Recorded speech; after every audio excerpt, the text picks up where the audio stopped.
সম্মানিত উপস্থিতি,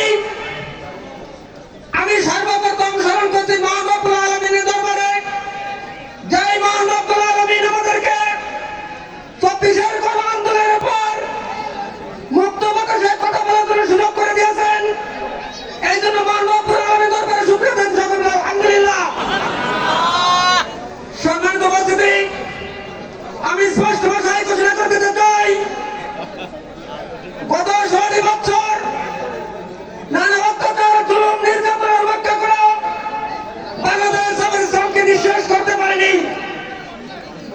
এখন অনেক চিন্তা ভাবনা করতেছে একটা দল বাংলাদেশ জামাত ইসলামকে নিশ্চিহ্ন করে পাঠিয়ে দেবে। বাংলাদেশ জামাত ইসলামীর যারা নিশ্চিহ্ন করতে আসবে সেই দেশ থেকে নিশ্চিহ্ন হবে ইনশাআল্লাহ।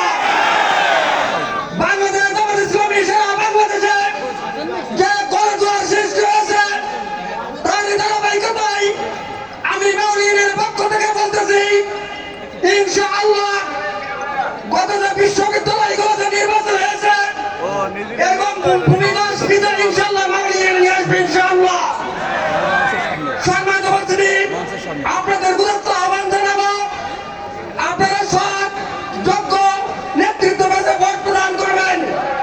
যারা দুর্নীতিবাদ, চাঁদাবাজ, দখলদারি, হাট বাজার, লজ ঘাট দখল করে যারা চাঁদাবাজি করতেছে, এদেরকে যদি আমরা আমাদের মূল্যবান ভোট দিয়ে সংসদে প্রেরণ করাই, আমরা শান্তিতে ঘুমাতে পারবো না। আমাদের ঐক্যবদ্ধ হতে হবে, ঐক্যবদ্ধ হয়ে ইসলামের বিধানের পতাকাকে সংসদে বাস্তবায়ন করতে হবে।